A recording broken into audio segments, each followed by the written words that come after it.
Walking in the Spirit. Very simple word from the Lord. Walking in the Spirit. If you will, turn to Galatians, please, the 5th chapter. 5th chapter of Galatians.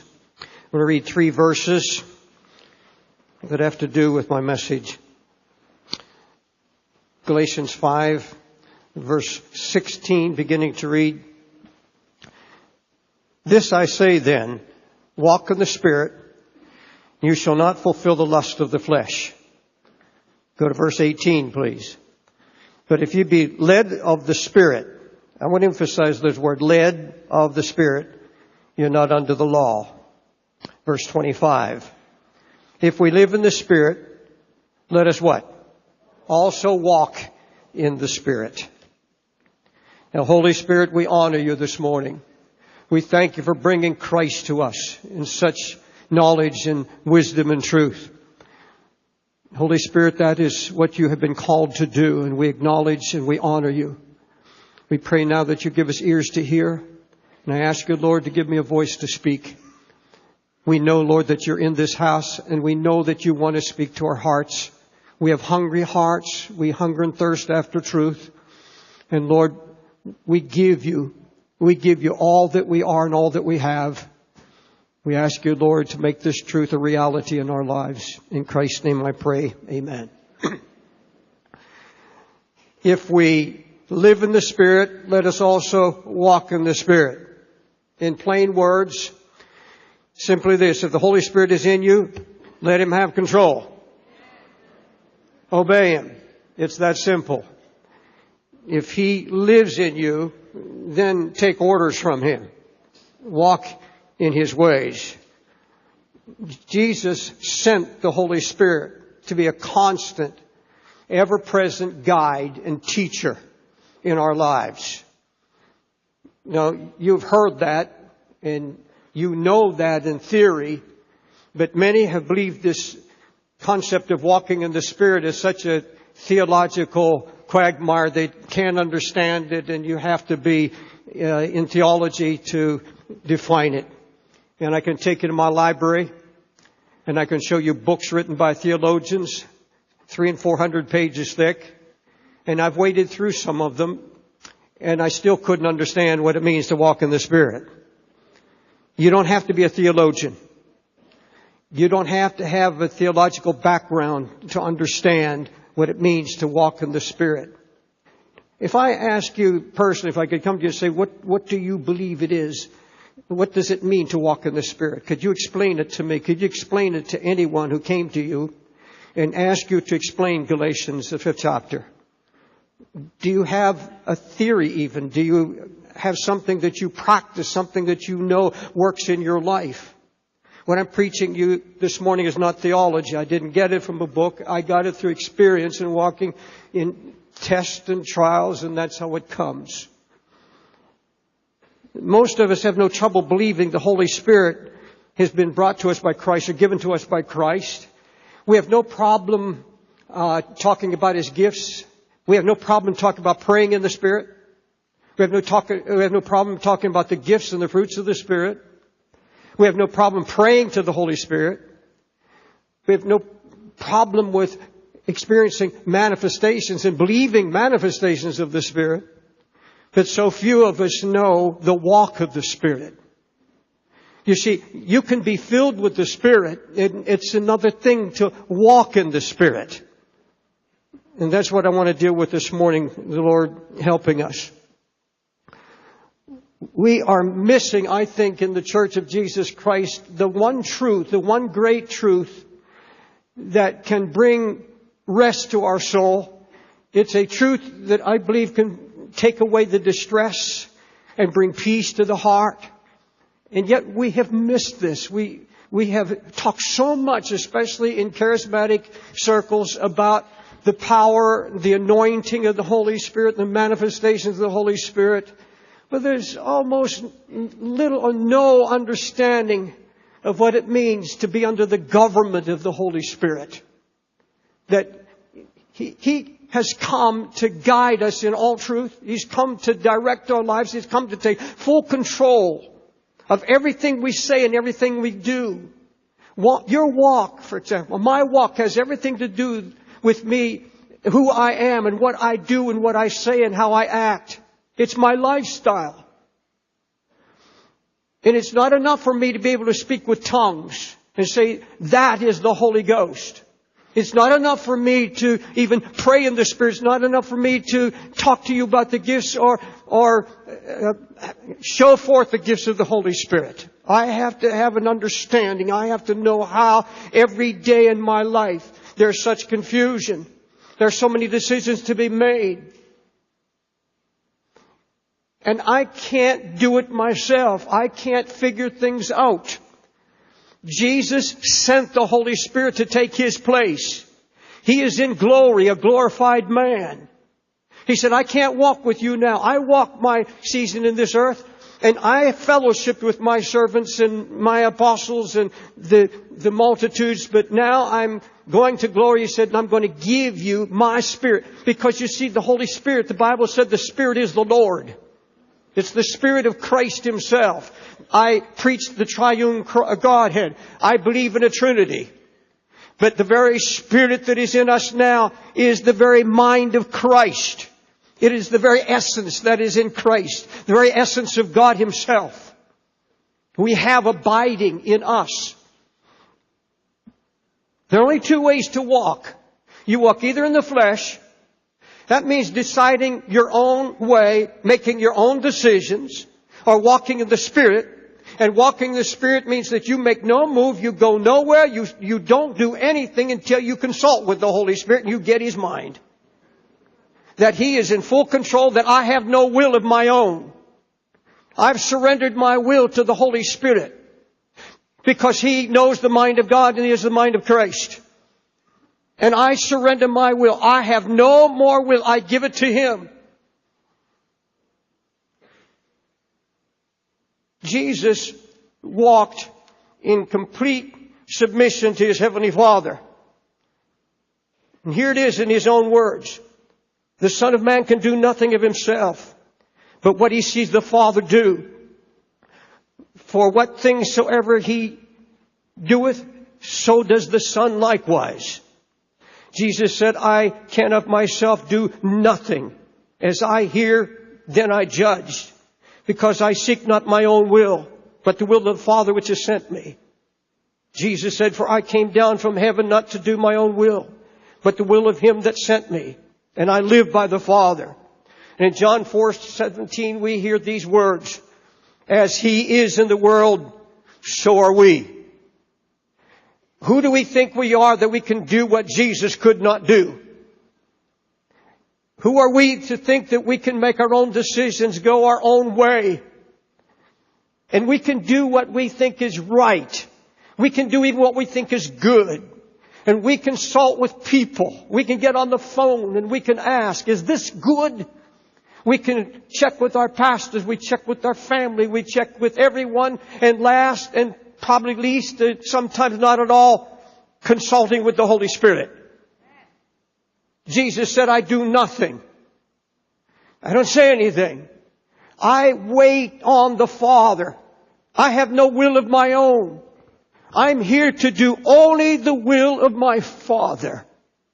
And as He is in the world, so are we. As a believer and a lover of Jesus Christ, I can't conceive that I have that kind of power. I can do what Christ Himself chose not to do. Surely He was wisdom. Surely He was knowledge. He was all of these things. But He waited on the Father to see what was the mind of God. Then and then only did He act and move. In the 9th chapter of Numbers, we see a very vivid picture of what it means to be under the government of the Holy Spirit. There was a cloud that appeared when Israel left Egypt.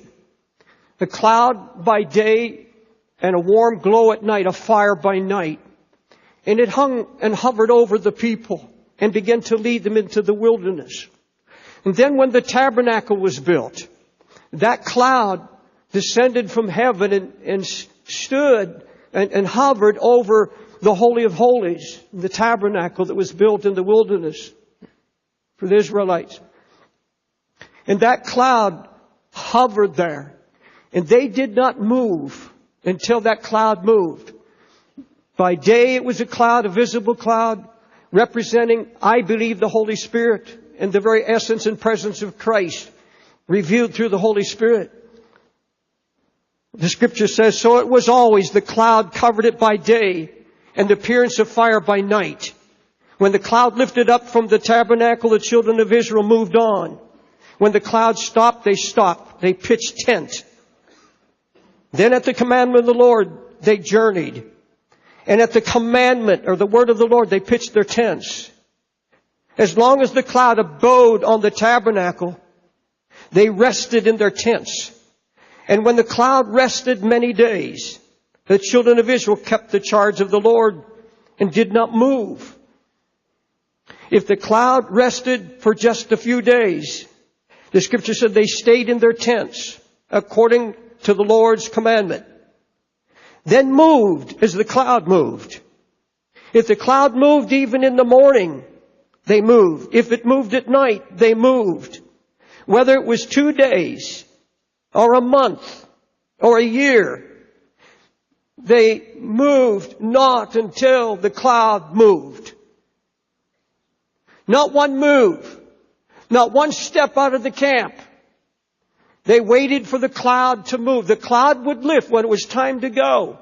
If the cloud stayed 2 days, it would descend over the tabernacle. When it was time to go, the cloud would lift and begin to drift away. And they were told, they were taught, go, follow the cloud. Now Israel sinned in the wilderness. They committed adultery and fornication, idolatry. But one thing that they were obedient in, they never ever moved without the cloud. Except on one occasion, and I'll tell you that in just a moment. And it led to disaster. At the commandment, the word of the Lord, they rested. And at His word, they moved on. Now, ladies and gentlemen, we have a cloud. That cloud was lifted from Israel because of idolatry and sin in its final days. And that cloud was lifted to glory. But on the day of Pentecost in the city of Jerusalem, that cloud descended over 120 people. And that cloud came down and stood over that upper room, hovered over the upper room. And then it slowly descended more and came into the building. And when that cloud came into the building, it shook. And that cloud, that Spirit of the living God, descended further. And that cloud of fire began to break up. It began to split, cloven. Tongues as of fire. You see, it was a fire by night, and this is the darkest time in Israel. In that dark hour, just before the light is coming, the Spirit of God descends not only above the building, but in the building, and finally on their heads and shoulders. They were all filled with the Holy Ghost. The Bible said cloven tongues of the fire sat upon each of them. And that word cloven in Greek means thoroughly distributed. Thoroughly distributed. That fire began to spread. And not only did that cloud sit upon them, it entered their very bodies, and those bodies became the temple of the Holy Ghost. The Bible said they were all filled with the Holy Ghost and began to speak languages as the Spirit gave them utterance. And now they are filled with the Holy Ghost. I ask you, are you filled with the Holy Ghost? Would you answer me?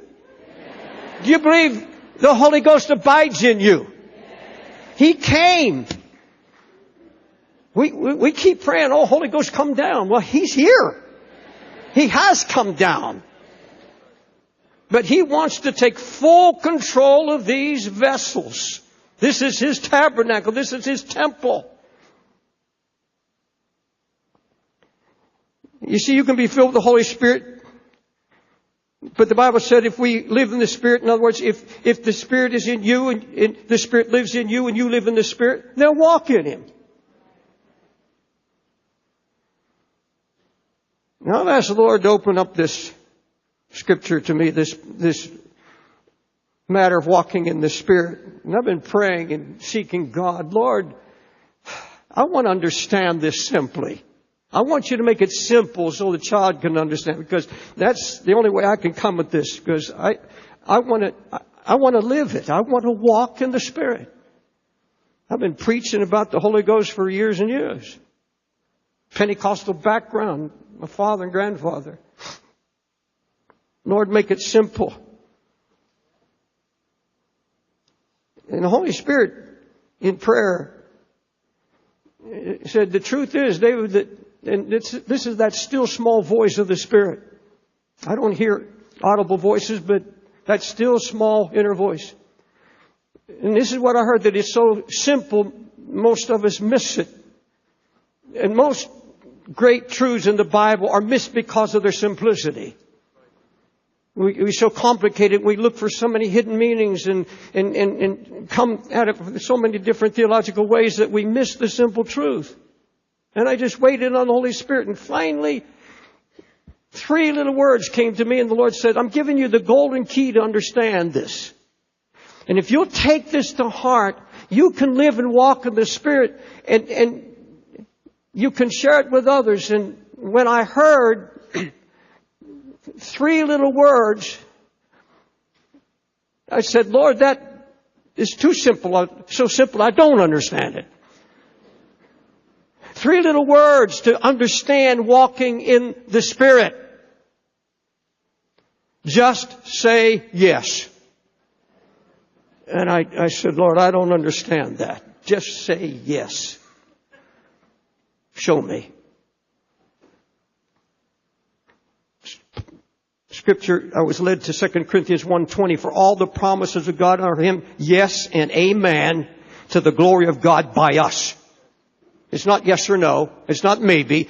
All the promises of God are yes and amen. And it came down to this. And when I began to see it, I clenched my fist and yet, yes!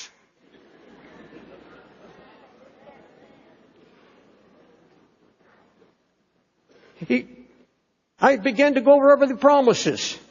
The great promises that He gave me. And let me go over some of these promises, the Holy Spirit, that Jesus gave us. And see if you can say yes. And see if you can read it. Clench your fist in joy. And against the devil. And say yes, because it's yes and amen. Amen is so be it. In other words, I believe it. In fact, amen means trustworthy, and so be it. I can trust what Jesus said. First thing He said, and I want you to listen closely, He said, I have established you, I've anointed you, I've sealed you with the Holy Spirit, I have filled you with the Holy Spirit. Do you say yes? You can't walk in the Spirit until you believe that you're filled with the Holy Spirit. He doesn't flirt or flit in and out of our lives every time we're in trouble, every time we do something wrong. He's still there. In fact, I need Him more when I do wrong than when I'm going right.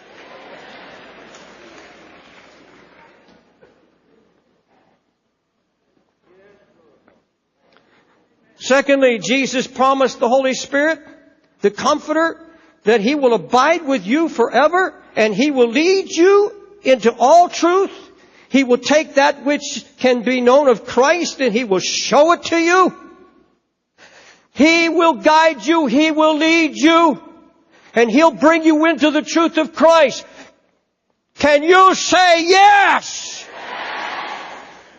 You know I never try to work a crowd. I usually say don't say anything. Don't clap. But I'm so excited on these simple words of walking in the Spirit. There has to come a divine yes. Intractable, positive, definite, no possibility of maybe or no. Yes!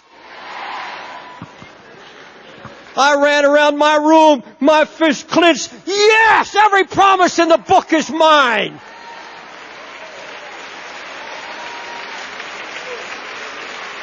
When I was a boy in my dad's church, they had a song they sang almost every week. Every promise in the book is mine. Every chapter, every verse, every line.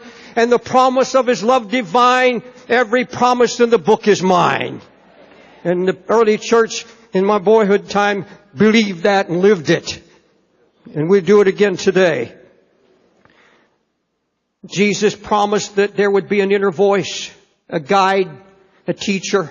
He would glorify Christ in you. He would show you things to come. He will show you something about where you're to go and how you're to go. Can you say yes to being guided by the Holy Spirit? And here's a promise. In all your ways acknowledge Him. He, who? The Holy Ghost. He will direct your path. He will direct your steps. And when I was praying about this, I said, but Lord, what about the safeguards? Because I'm about to order a book.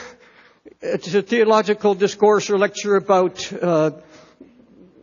all the dangers of listening to inner voices. You see, the flesh has a voice. The devil has a voice. And the world has a voice. How do I know it's the Holy Ghost? How do I know it's the Holy Spirit? Now, there are many of you listening to me now, and many in the ministry, who can't accept this walk of having a constant, uninterrupted voice of the Holy Spirit directing your life. Because you have tried to trust that voice or tried to hear the voice of the Lord, and somewhere, sometime, you made a mistake or you say it didn't happen. I thought I heard the Holy Ghost, but it was not the Holy Spirit. Now, there are safeguards. God would never allow His people who seek to be led by the Holy Spirit and walk in the Holy Spirit as directed by the Word and then let them be deceived. Impossible.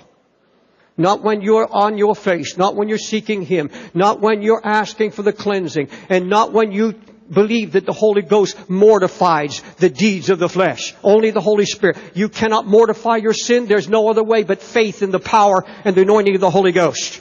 If you mortify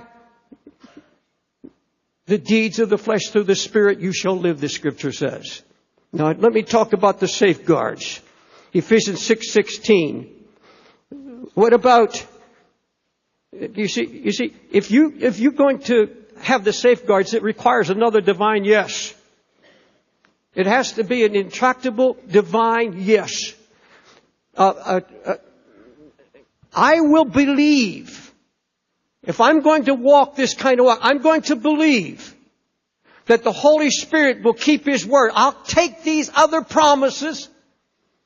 He has promised to protect us. These are protective promises so that we know the voice. Jesus said, the world doesn't know the Holy Spirit, but you know Him. You know Him. You know Him by familiarity, by spending time with Him, by trusting in Him. But let me give you the safeguards, please. Take the shield of faith, wherewith you shall be able to quench all the fiery darts of the wicked. Take the shield of faith, that you may be able to quench the devil's voice, every word that comes from his mouth, everything he tries to inject into the mind.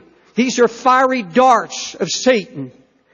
And there is only one protection, and that is to believe what God said. If you will believe me, if you will take this step of faith, and you will consult me, if you will walk in the Spirit, in other words, trust Him, that when you seek Him, and when you believe that He abides in you, and that He has a voice, that He will speak and He will lead and guide and keep you from evil. He will keep you from disaster. He will keep you from these terrible mistakes that we make in life. He said, will you believe that I have a shield? I am your shield, and I will protect you. I will keep it, and trust that He knows how to do it. There's no preacher anywhere can explain how He puts up the shield. My part is to believe that He has promised to be a shield to me. And I go to prayer, waiting on the Holy Spirit and praying, Holy Spirit, you shield me from any voice of the enemy. You shield me from the voice of the flesh. There's another scripture. For the flesh lusts or fights against the Spirit. And we're talking about now discerning the Holy Spirit from the voice of the flesh. And here's the promise. The flesh lusts or fights against the Spirit, and the Spirit fights against the flesh. And these are contrary one to another. And now you have the voice of the flesh and you have the Holy Spirit in my heart. In this body of mine, there are two voices that are the voice of flesh always clamoring for attention and always trying to tell me what to do. Always tell me it's right. Always telling me go to get some counselors that agree with my way. And then go to God and pray and God has to bless it. Do it my way and then go to prayer and ask God to just bless what I have. I hear people say, well, God's given us a sound mind. We have an intelligent mind. And God helps those who help themselves. And I'm just going to use my intelligent spiritual mind. Well, then you're acting on your own will, I believe. Yes, He does. I'm not saying you go to your closet and say, Holy Spirit, what dress do I wear or what color suit do I put on today? I'm not asking you to go to the Holy Ghost and ask Him what cereal you pick for breakfast. I'm asking you for all of these things that have to do with walking. Walking. Those decisions in life that are so important that we never act. You don't have to go into a closet. You can do it sometimes in just a few moments. You stop. You see, the Holy Ghost is never in a hurry. He's never in a rush. He said, be still and know that I'm God. And you just wait for a moment. If you stop, I don't care where it's at and what the issue may be. Holy Spirit, you abide in me. What is your mind? What is your word? He'll never fail. Now, here's the voice of the flesh, and here's the Holy Spirit in this vessel of mine. Who do you think's going to win this war? The flesh or the Holy Ghost? Greater is He that is in us than he that is in the world. This is not your war. It's not mine. I go to the Holy Spirit and I claim this promise. I claim this, that you're at war. It's not my war. You're the one who's contrary to my flesh. I don't know how to distinguish the flesh at all times, but you know what is flesh. Holy Spirit, I believe you to quench the flesh. I believe you to break through every barrier of the flesh and give me your mind. Never once will God fail. Ephesians 4:30, verse 30. Grieve not the Holy Spirit of God, whereby you're sealed unto the day of redemption. And that word grieve, sadden. Don't sadden the heart of God by neglecting the ministry of the Holy Spirit for which He's been sent. But with whom was He grieved 40 years? Was it not with them that had sinned, whose carcasses fell in the wilderness because of their unbelief? Israel's most grievous act of unbelief is found in the first chapter of Deuteronomy. It was a time that the cloud was about to move across into Canaan, and then the cloud would be lifted. And they were told, they stand there on the side of the river, and the Lord says, now it's time to act. It's time to go on. Go in. I've made you the promises. You go now. Go into into Canaan. This is where the cloud was moving. And they said no, and they rebelled against Him. The Bible makes it very, very clear. Moses said, you did not believe God's word. Not one of you shall see the good land. You will die in your despair. God was grieved. Now, God never left them. Even though they were not going to obey God at this time, God was faithful. He saw them through the wilderness. God doesn't drop His people for even an unbelief. God still, we don't believe, the Bible said He remains faithful. He still loved His people, though they're in belief. But you see, they missed the blessing.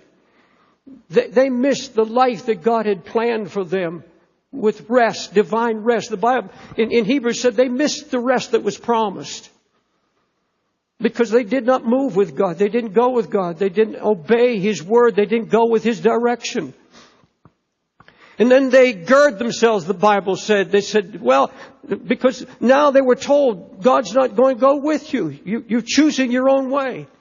And so they said, the Bible says they girded themselves. They put on their weapons.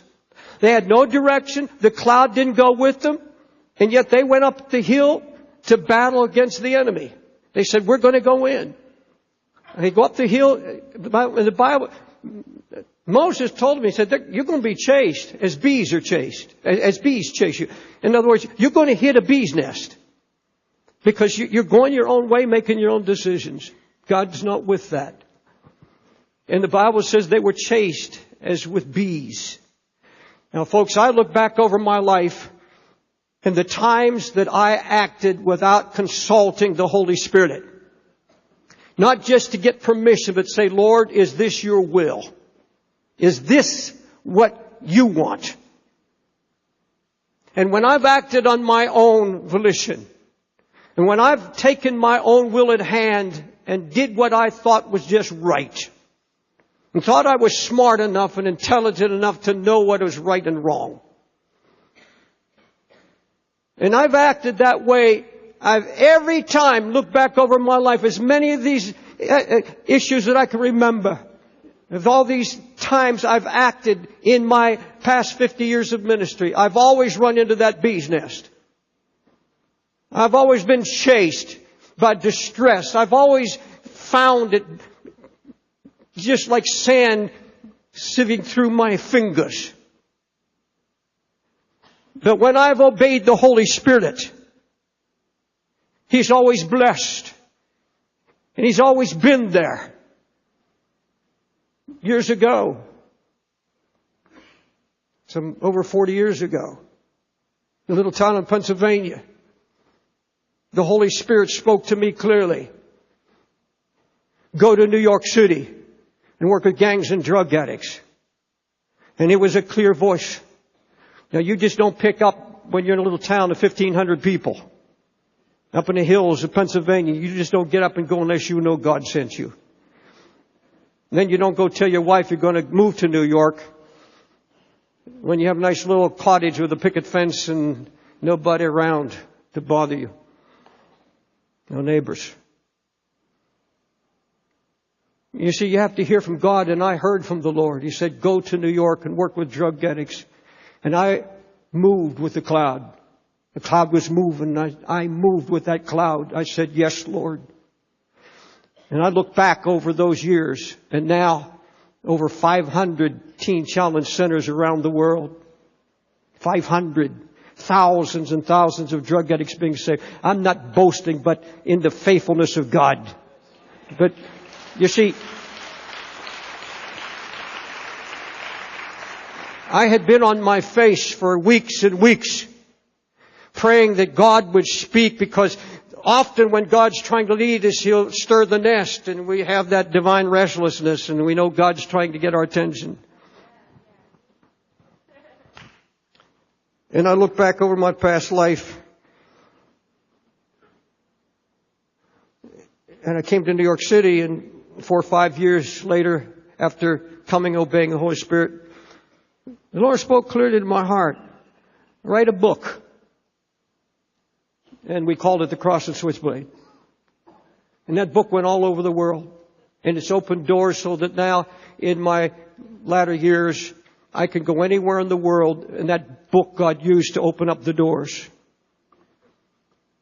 Because you see, the cloud moved, and the cloud said, do this. And I did it. I obeyed Him. Now, folks, there were a lot of times I didn't, and in between all of these blessings I'm talking about, there were times of loving, chastening from the Lord, because I ran off and did my own thing, and it blew up in my face. I could write a whole book on just that. It'd be bigger than the cross and switchblade. 11 years ago, I was driving down the interstate in Pennsylvania, one of the interstates. And I had some tapes that had been in the car for months. And I picked up this tape and I put it in the tape player on the radio in the car. It was Pastor Conlon. And Holy Spirit said, put another one in. In the second tape, I heard a voice. And the Holy Spirit said, pull off the road. I said, why? He said, there's a telephone number there. Call him and invite him to preach. So I got on the phone. I got Sister Teresa. And I don't remember all the details, but here he is.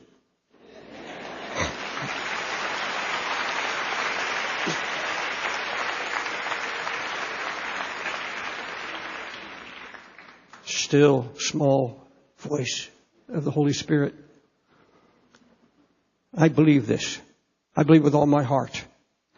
And I have made an irretractable, absolute, positive yes to every promise in the book. And to believe that what Jesus promised me is true. That this Holy Spirit in me will guide me. He will lead me into all truth and show me things to come. He'll show me the road. This life is possible.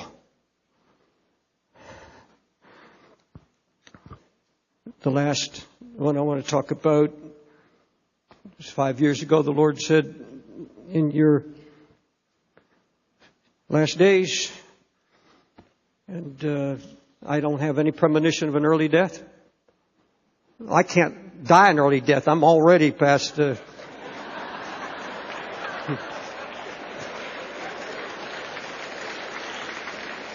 I'm 4 years to the good, beyond the promise of 70. I know I don't look it, but I am 74.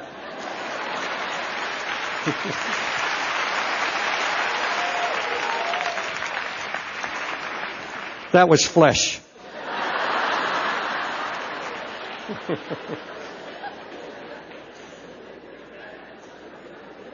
But the Lord said, I want you to share your time with pastors. And I want you to go to the nations. And we've been doing it for the last 4 years. And the Lord's been faithful. I want you to stand.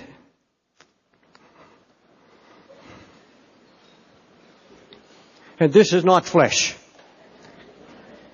I want you to do something finally. And I promise the Lord, not try to whip you up.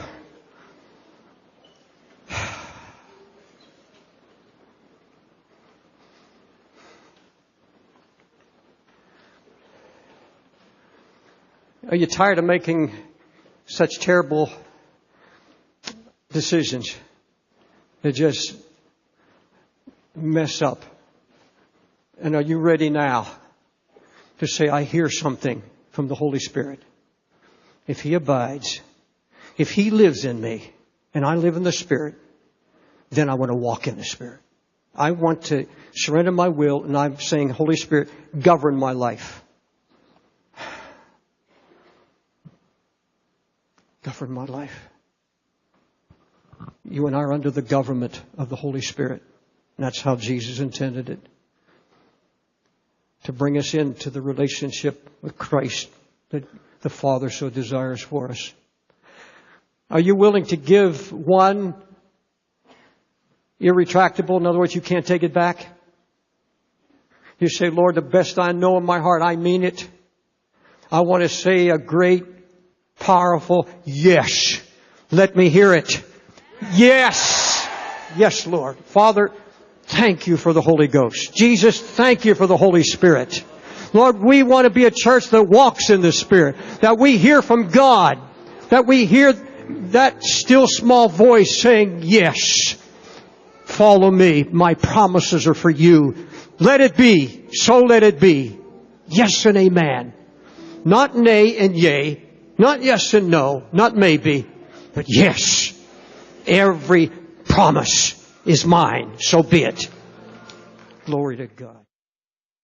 If the Holy Spirit's speaking to you and you have to confess unbelief and fear, if you don't know Christ, if you've never given your heart to Jesus, I invite you to step out of your seat and come and receive Him as Lord and Savior.